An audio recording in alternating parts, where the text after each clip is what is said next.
তৃতীয় মান শ্ৰেণীৰ ছাত্ৰ ছাত্ৰীসকল, আজি তোমালোকৰ পৰিৱেশৰ পাঠ নং 14 আজৰি সময়ৰ ব্যৱহাৰ একেবাৰে শেষৰ পাঠটো আমি পঢ়িম আৰু বহু কথা জানিবলৈ চেষ্টা কৰিম। লগতে এই পাঠটোৰ প্ৰশ্নোত্তৰবোৰ আমি সমাধান কৰিম। এতিয়া পোনপ্ৰথমে আমি আমাৰ পাঠটোৰ নাম হৈছে আজৰি সময়ৰ ব্যৱহাৰ। বিদ্যালয় ছুটিৰ পাছত ঘৰলৈ আহি অথবা বন্ধৰ দিনত তোমালোকে নিশ্চয় কিছুমান কাম কৰা, নহয় জানো? নিজৰ ভাগৰ কামখিনি কৰি উঠাৰ পাছত যিখিনি অৱশিষ্ট সময় পোৱা যায় সেইখিনিয়ে হ'ল আজৰি সময়। এটা অৱশিষ্ট সময় মানে কি, যে আমি নিজৰ কামখিনি যেতিয়া কৰোঁ, যেনে কি পঢ়া শুনা, স্কুল যোৱা, ঘৰৰ কাম কৰা, এইখিনি কৰাৰ পিছত যিখিনি আমি সময় পাওঁ সেইখিনি হৈছে আজৰি সময়। এই আজৰি সময়খিনি ভালদৰে কটোৱাৰ বাবে আমি কিছুমান নিজৰ ভাল লগা কাম কৰিব পাৰোঁ, যেনে ছবি অঁকা, সাধু কথাৰ কিতাপ বা আলোচনী পঢ়া, গান গোৱা, নৃত্য কৰা আমি ডান্স কৰা বুলি ইংৰাজীত কওঁ, নহয় জানো? আজিৰ সময়ত কৰা কামবিলাকে কামৰ প্ৰতি ধাউতি বঢ়ায়। বহুতেই আজৰি সময়ত খেলা ধূলা কৰি ভাল পায়।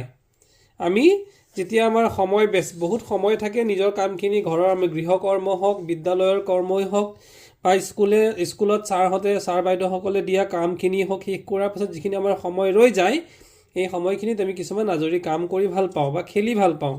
ইয়াত কিছুমান খেল দিছে, চোৱাচোন। এইটো এটা খেল দিছে, এইটো এটা খেল তোমালোকে হয়তো চিনি পাবা, তোমালোকে দেখিছা। এইটো হৈছে কি, বেডমিণ্টন, হয়নে বাৰু? বেডমিণ্টন খেল। তাৰপিছত এইটো হৈছে ক্ৰিকেট। এইটো হৈছে ইয়াতে শিশুসকলে ইয়াত বিভিন্ন ধৰণৰ খেলবোৰ দিছে, দেখিছানে বাৰু? এইটো এটা খেল, ইয়াতে দেখিছে লুডু, কেৰম, তাৰপিছত ইয়াতে এইটো ফুটবল। বিদ্যালয় ছুটি হোৱাৰ পাছত তোমালোকে ঘৰলৈ ঘূৰি আহি কি কি কৰা? মাৰ্বল, ঘিলা, চিলা উৰুওৱা, ভেকুলী জাপ, লুকা ভাকু, লুডু, কড়ি, কেৰম, ফুটবল আদি খেলবোৰ খেলি পাইছানে? এই খেলবোৰৰ কিছুমান ভিতৰত খেলা আৰু কিছুমান বাহিৰত খেলা খেল। ভিতৰত খেলা খেলবোৰক ইংৰাজীত ইনডোৰ খেল আৰু বাহিৰত খেলাবোৰক আউটডোৰ খেল বুলি কয়। এটা কথা নিশ্চয় ধৰিব পাৰিছা যে খেল খেলিলে আমাৰ মনত আনন্দ লাগে আৰু শৰীৰ সুস্থ সবল হয়। খেল খেলোঁতে লগৰীয়াসকলৰ মাজত মিলা প্ৰীতিও বাঢ়ে। প্ৰত্যেকটো খেল খেলাৰ কিছুমান নিৰ্দিষ্ট নীতি নিয়ম থাকে। যিকোনো খেল খেলোঁতে খেলৰ নীতি নিয়ম সঠিকভাৱে মানি চলিব লাগে। গতিকে খেল খেলাৰো কিছুমান নীতি নিয়ম আছে আৰু সেই নীতি নিয়মবোৰ আমি মানি চলিব লাগে। এতিয়া আমি ফুটবল খেলৰ কিছুমান নীতি নিয়ম জানি লওঁ আহাচোন। এতিয়া খেলৰ নাম হৈছে ফুটবল। খেলৰ প্ৰকাৰ: বাহিৰত খেলা খেল আৰু খেলুৱৈৰ সংখ্যা কিমান? এটা দলত গ'ল ৰক্ষকসহ, গ'ল ৰক্ষক মানে ইংৰাজীত গ'ল কিপাৰ বুলি কয়, 11জনকৈ খেলুৱৈ থাকে। গতিকে দুটা দলত মুঠ কিমানজন হ'ব? 11 + 11 = 22জন খেলুৱৈ আৰু এজন ৰেফাৰী আৰু দুজন সহকাৰী ৰেফাৰী থাকে। এয়া হৈছে খেলুৱৈৰ সংখ্যা। তাৰপিছত খেলৰ নিয়ম: খেলখন দুটা দলৰ মাজত খেলা হয়। ঠিকে আছে। ফুটবল কেইটা দলৰ মাজত খেলে? দুটা দল। এখন ফুটবল খেল সাধাৰণতে 90 মিনিটত সম্পূৰ্ণ হয়। এইটো আমি জানিব লাগিব যে ফুটবল খেল এখন সদায় 90 মিনিটতহে খেল সম্পূৰ্ণ হয়। এই সময়ছোৱাক 45 মিনিটকৈ দুটা ভাগত ভগোৱা হয়। ইয়াৰ মাজত 15 মিনিট বিৰতি দিয়া হয়। প্ৰতিটো দলৰ পৰা এজনকৈ দুটা দলৰ দুজন গ'লৰক্ষক হয়। গ'লৰক্ষক মানে হৈছে গ'লকিপাৰ। দুইটা দলৰ এটাই আনটোক দলক দিয়া গ'লৰ সংখ্যাৰ ওপৰত ভিত্তি কৰি বিজয়ী দল ঘোষণা কৰে। গতিকে এইবাৰ সঠিক নিয়মেৰে যিকোনো এবিধ আমাক খেল খেলিবলৈ দিছে। কাবাডী আছে, ৰছী টনা, পাৰ পানীৰ পলহ ভঙা আৰু সংগীত চকী। গতিকে এই খেলবিলাকৰ আমি নিয়মমতে খেলিম। লগতে এই প্ৰশ্ন উত্তৰবোৰ আমি কৰিম যে তোমালোকে খেলা খেলবিধৰ নাম কি, ইয়াৰ ভিতৰত কোনটো খেল তোমালোকে খেলিলা, খেলবিধৰ ভিতৰত খেলা নে বাহিৰত খেলা খেল, কোনটো ভিতৰত খেলোঁ নে বাহিৰত খেলোঁ, খেলবিধ খেলিবলৈ কিমান খেলুৱৈৰ আৱশ্যক, কেইজন খেলুৱৈ লাগিব, নহয় জানো? কি কি নিয়ম মানি খেলবিধ খেলা হয় আৰু খেলৰ নিয়ম কি কি। লগতে ইয়াত চোৱা চিত্ৰত দিছিলে আহিছে ৰুমাল খেল। ৰুমাল পিছফালে ধৰি পেলাই পিঠিত ধৰি পেলাই লাহেকৈ ঢকা বা চুই দিব লাগে। তাৰপিছত দিছে কুট কুট খেল এইটো, আৰু ঘিলা খেল। গতিকে আৰু শেষত এইটো হেতালি খেল। এই খেলবিলাকৰ নামবিলাক কিন্তু আমি জানিব লাগিব। আমি সকলোৱে নিৰাপদ স্থানত খেলা ধূলা কৰিব লাগে। তলৰ কোনবোৰ স্থান খেল খেলাৰ বাবে খেলা ধূলাৰ বাবে নিৰাপদ বাছি উলিয়াই খালী বাকচত শুদ্ধ চিন দিয়া। এয়া হৈছে টাউন বা চহৰৰ মেইন ৰাস্তা বা ঘাইপথ, নহয় জানো? গতিকে ইয়াত খেল খেলাটো শুদ্ধ নহয়, গতিকে এইটো আমি কি চিন দিব লাগিব, ভুল চিন দিব লাগিব।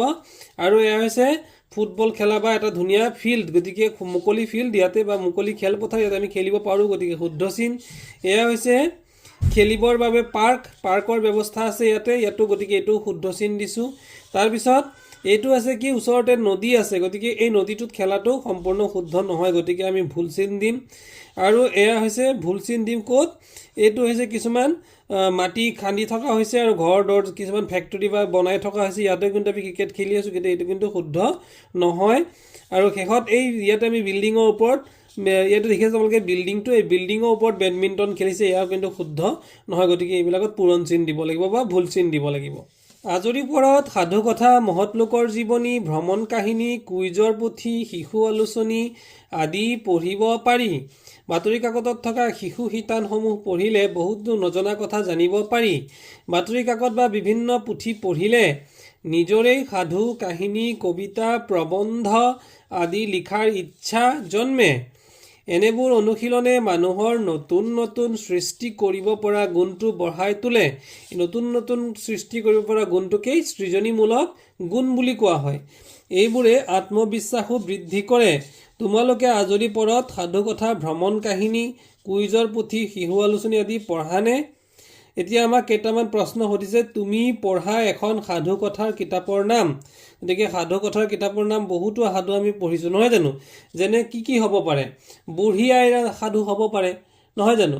তাৰপিছত কি হ'ব পাৰে, ককা আৰু নাতি ল'ৰা, গতিকে এইবিলাক সাধু হ'ব পাৰে। কি কি ক'লোঁ, প্ৰথমটো ক'লোঁ বুঢ়ী আইৰ সাধু, লিখি ল'বা তোমালোকে। দ্বিতীয়টো হৈছে ককা আৰু নাতি ল'ৰা, এইবোৰ সাধু কিতাপৰ নাম। এখন শিশু আলোচনী, শিশু আলোচনীখনৰ নাম হ'ব মৌচাক, মত ঔকাৰে মৌ, প্ৰথম চত আকাৰে চা ক, মৌচাক। এখন বাতৰি কাকতৰ নাম, বাতৰি কাকতখনৰ নাম হ'ব প্ৰতিদিন। প্ৰতিদিন হ'লে কি হ'ব, পয় ৰয় প্ৰ, দন্তীয়া তত হৰ্ষইকাৰে তি, দন্তীয়া দত হৰ্ষইকাৰে দি, দন্তীয়া ন, প্ৰতিদিন। আজৰি সময়ত ছবি অঁকাটো এটা ভাল অভ্যাস। ছবি অঁকাৰ জৰিয়তে মনৰ ভাৱ প্ৰকাশ কৰিব পাৰি। ছবি আঁকিলে সৃজনশীলতা আৰু কল্পনা শক্তিৰ বিকাশ সাধন হয়। তোমালোকে এতিয়াৰ পৰাই ছবি আঁকিবলৈ যত্ন কৰিবা হওক। এয়া ছোৱালীজনী ইয়াতে ছবি আঁকিবলৈ চেষ্টা কৰিছে, নহয়নে বাৰু? আৰু এইখন হৈছে এখন পুথিভঁৰাল। পৃষ্ঠা নং 97 তোমালোকে দেখিবা ইয়াতে বিভিন্ন বস্তুৰ গঢ় দিয়া হৈছে। শিক্ষকৰ সহায়ত কৰিব বুলি কৈছে, আম, অমিতা, কল, মাছ, পুতলা ইত্যাদি। গতিকে এইবিলাক কাগজে দি পেলাই আমি কি কৰিব লাগে, এয়া চোৱা মাটিৰে কি কি বনাইছে, হাতী বনাইছে, বিভিন্ন ধৰণৰ সামগ্ৰী ইয়াতে বনাইছে। এই কাগজেৰে বিভিন্ন শ্বেপ দি পেলাই বিভিন্ন ধৰণৰ পুতলা জাতীয় সামগ্ৰীটো নাও বনাইছে, জাহাজ বনাইছে, বিভিন্ন ছবি আঁকিছে। এয়া তোমালোকেও বনাবলৈ চেষ্টা কৰিবা। আৰু এই গছৰ আকৃতি, কাগজৰ টুকুৰা লগাই গছ বনোৱা হৈছে, গতিকে তোমালোকে এইবোৰ আঁকিবলৈ যত্ন কৰিবা। কলাজ প্ৰস্তুত কৰা, পখিলা, চৰাই, গছ, ঘৰ। কলাজ প্ৰস্তুত কৰিবলৈ দিছে, কিহেৰে, পখিলা। কলাজ মানে হৈছে কাগজৰ টুকুৰা দি পেলাই আমি তাক বিভিন্ন ৰঙেৰে আমি ৰং বোলাই পেলাই আমি কি কৰিব লাগে, কলাজ প্ৰস্তুত কৰিব লাগে। ইয়াত কাগজ ভাঁজ দি বিভিন্ন বস্তু সাজা, যেনে নাও, ফুল, মাছ, পুতলা, এইবিলাক আমি সাজিবলৈ দিছে। আজৰি সময়ত আন কিছুমান ভাল লগা আৰু প্ৰয়োজনীয় কাম কৰিব পাৰি, যেনে মা দেউতাক ঘৰুৱা কামত সহায় কৰা, নিজৰ বয় বস্তুবোৰ পৰিপাটিকৈ থোৱা, গছপুলি ৰোৱা, ফুলনিৰ যত্ন লোৱা আদি। এয়া দেখিছা ফুলনিৰ যত্ন লৈছে, নহয়নে বাৰু? আৰু এয়া মা দেউতাক হৈছে মাক ঘৰত কামত সহায় কৰিছে, গতিকে এইবোৰো কিন্তু আজৰি কামতেই পৰে। আজৰি সময়ত তোমালোকে কৰা কামৰ এখন তালিকা প্ৰস্তুত কৰা, অৰ্থাৎ এখন তালিকা বনাবলৈ দিছে য'ত আমি আজৰি সময়ৰ কামবোৰ কৰোঁ। ৰেডিঅ' যোগে শিশুসকলৰ উপযোগীকৈ কিছুমান অনুষ্ঠান প্ৰচাৰ কৰা হয়। এনেধৰণৰ অনুষ্ঠান শুনি আমি কেৱল আমোদ পোৱাই নহয়, বহুতো নতুন কথা শিকিব পাৰি। ৰেডিঅ'ৰ দৰে দূৰদৰ্শন যোগেও, দূৰদৰ্শন মানে হৈছে টিভি, টেলিভিছন, দূৰদৰ্শন যোগেও শিশুৰ উপযোগী অনুষ্ঠান প্ৰচাৰ কৰা হয়। এইবাৰ তোমালোকে ৰেডিঅ' আৰু দূৰদৰ্শনত শিশুৰ বাবে প্ৰচাৰ কৰা কি অনুষ্ঠান উপভোগ কৰা। ইয়াতে কুইজ এটা দিয়া হৈছে। আমি কুইজৰ প্ৰশ্ন উত্তৰবোৰ কৰিম। কুইজৰ পৰা আমাৰ জ্ঞানৰ ভঁৰাল চহকী হয়। তোমালোকে কেতিয়াবা কুইজত ভাগ লৈ পাইছানে? কুইজত ভাগ লোৱাটো এটা ভাল অভ্যাস। এয়া কুইজ দিছে আৰু কেইটামান প্ৰশ্ন দিছে, নহয় জানো? এটা খৰ্গত থকা গড় ক'ত পোৱা যায়? উত্তৰটো হ'ব কাজিৰঙাত। হয়নে বাৰু? ক তাকাৰে কা, বৰ্গীয় জ হৰ্ষইকাৰে জি, ৰ উঙত আকাৰে গা, দন্তীয়া ত, কাজিৰঙাত। ৰাষ্ট্ৰীয় সংগীতটো কোনে ৰচনা কৰিছিল? ৰাষ্ট্ৰীয় সংগীতটো কোনে ৰচনা কৰিছিল? ৰাষ্ট্ৰীয় সংগীতটো ৰচনা কৰিছিল কবিগুৰু ৰবীন্দ্ৰনাথ ঠাকুৰ। ৰ বধৰ্ষইকাৰে বি, দন্তীয়া নয়দয় ৰয়েন্দ্ৰ, ৰবীন্দ্ৰ, দন্তীয়া নতাকাৰে না, দন্তীয়া থ, ৰবীন্দ্ৰনাথ ঠাকুৰ। অসমৰ জাতীয় সংগীতটো কোনে ৰচনা কৰিছিল? অসমৰ জাতীয় সংগীতটো ৰচনা কৰিছিল ৰসৰাজ লক্ষ্মীনাথ বেজবৰুৱাদেৱে বা ৰসৰাজ লক্ষ্মীনাথ বেজবৰুৱাই। লাভলীনা বৰগোহাঁয়ে খেলা খেল কি খেল খেলে? গতিকে লাভলীনা বৰগোহাঁয়ে খেলা খেলটো হৈছে বক্সিং। অসমৰ প্ৰধান নদীখনৰ নাম কি? অসমৰ প্ৰধান নদীখনৰ নাম হ'ল ব্ৰহ্মপুত্ৰ।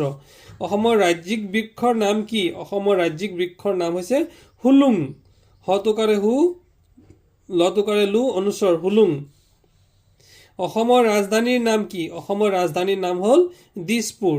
আটাইতকৈ বেগাই দৌৰিব পৰা চৰাইটোৰ নাম কি? আটাইতকৈ বেগাই দৌৰিব পৰা চৰাইটোৰ নাম হ'ল উট পক্ষী। এয়া হৈছে শুভেচ্ছা পত্ৰ তৈয়াৰ কৰোঁ আহা। এয়া দেখিছা তোমালোকে এখন গ্ৰিটিং, শুভেচ্ছা পত্ৰ মানে হৈছে গ্ৰিটিং কাৰ্ড। এয়া গ্ৰিটিং কাৰ্ড তোমালোকে বনাইছে নতুন বছৰৰ শুভেচ্ছাৰ বাবে। জন্মদিন, নতুন বছৰ আৰু উৎসৱ আদিত বন্ধু বান্ধৱী আৰু আত্মীয় স্বজনলৈ শুভেচ্ছা পত্ৰ পঠিয়াব পাৰি। এনেকুৱা শুভেচ্ছা পত্ৰত ছবি আঁকি দিলে দেখিবলৈ শুৱনি হয়। গতিকে মৰমৰ ছাত্ৰ ছাত্ৰীসকল, এয়া আমাৰ পাঠটো আছিল। ইয়াৰ পিছতে আমি আমাৰ এই পাঠটোত থকা প্ৰশ্নোত্তৰবোৰ সমাধান কৰিবলৈ যত্ন কৰিম। মৰমৰ ছাত্ৰ ছাত্ৰীসকল, এইবাৰ আমি পাঠটোত থকা প্ৰশ্নসমূহ আলোচনা কৰিম। আজৰি সময়ৰ সদ্ব্যৱহাৰ প্ৰশ্নবোৰ হ'ল: প্ৰথমটো প্ৰশ্ন উত্তৰ লিখা। আজৰি সময়ত তোমালোকে পঢ়া এখন কিতাপৰ নাম লিখা। কিতাপৰ নাম হ'ব বুঢ়ী আইৰ সাধু। তুমি ভাল পোৱা দুটা খেলৰ নাম লিখা। কি হ'ব? লুডু আৰু দবা। তোমালোকে বেলেগ খেল যদি ভাল পোৱা বেলেগ খেলো তোমালোকে লিখিব পাৰা। তুমি জনা অসমৰ এগৰাকী খেলুৱৈৰ নাম, তেওঁ খেলা খেলবিধৰ নাম লিখা। খেলুৱৈৰ নাম হ'ল হিমা দাস আৰু তেওঁ খেলা খেলবিধ হ'ল দৌৰ। তোমালোকে লাভলীনা বৰগোহাঁই বুলিও লিখিব পাৰা, তেওঁ খেলা খেলবিধ হ'ল বক্সিং। তুমি জনা এখন শিশু আলোচনীৰ নাম, শিশু আলোচনীৰ নাম হ'ল জোনবাই। তোমালোকে আকৌ মৌচাক বুলিও লিখিব পাৰা। মই ইয়াতে মৌচাকৰ উদাহৰণটো দি দিছোঁ।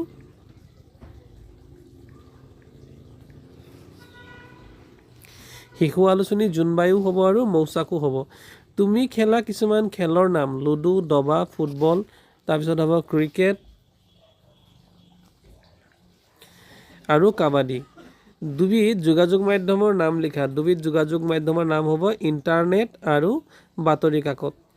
তাৰপিছত প্ৰশ্নটো হ'ব শুদ্ধ উত্তৰটোত শুদ্ধ চিন দিয়া। আজৰি সময়ত কৰা কামে মনত আনন্দ দিয়ে। শুদ্ধ। আমি শুদ্ধ চিন দিছোঁ। আজৰি সময়ত কৰা ভ্ৰমণৰ যোগেদি বহুতো কথা শিকিব পাৰি। গতিকে শুদ্ধ। পুথিভঁৰালৰ পৰা কিতাপ আনি ঘৰত পঢ়িব নোৱাৰি, এইটো ভুল। খালী ঠাই পূৰ কৰা। সময় দেশ ধন। সময় হৈছে অমূল্য ধন। সময়বোৰ অবাবত ডেছ কৰিব নালাগে, অবাবত খৰচ কৰিব নালাগে। বাতৰি কাকত পঢ়ি বহুত ডেছ জানিব পাৰি, বহুত কথা জানিব পাৰি। গতিকে এইটো কথা হ'ব। নিজৰ ভাগৰ কামখিনি কৰি উঠাৰ পাছত যি সময় পোৱা যায় সেয়াই হ'ল ডেছ। কি হ'ব তেতিয়াহ'লে? এইটো আজৰি সময়।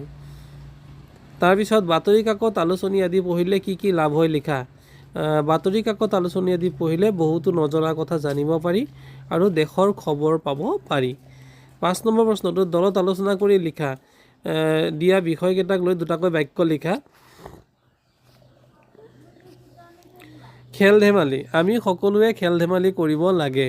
দ্বিতীয়টো বাক্য খেল ধেমালি কৰিলে স্বাস্থ্য ভালে থাকে। তাৰপিছৰ প্ৰশ্নটো বাতৰি কাকত। বাতৰি কাকত পঢ়িলে বহুতো নজনা কথা জানিব পাৰি। খ নম্বৰ ৰতনৰ ককাকে বাতৰি কাকত পঢ়ি আছে। গ নম্বৰ ৰেডিঅ'। ৰামৰ ককাকে ৰেডিঅ'ত নিউজ শুনি আছে। আৰু খ নম্বৰ বাক্যটো হ'ব ৰেডিঅ'ত গান, নিউজ আদি শুনিব পাৰি। Mobile phone. আজিকালি সকলোৱে মোবাইল ফোনত সকলো কাম কৰে। আৰু খ খ নম্বৰ প্ৰশ্নটো হ'ব সৰু ল'ৰা ছোৱালীয়ে মোবাইল ফোনত গেম খেলিব নালাগে। গতিকে মৰমৰ ছাত্ৰ ছাত্ৰীসকল, তোমালোকে যদি মোৰ বুজোৱা পদ্ধতি আৰু প্ৰশ্ন উত্তৰবোৰ ভাল পালা, নিশ্চয়কৈ ভিডিঅ'টো লাইক কৰি পেলাই শ্বেয়াৰ কৰি দিবা, আৰু যদি প্ৰথমবাৰৰ বাবে ভিডিঅ'টোলৈ আহিছা নিশ্চয়কৈ চেনেলটো ছাবস্ক্ৰাইব কৰি দিবা। Thank U.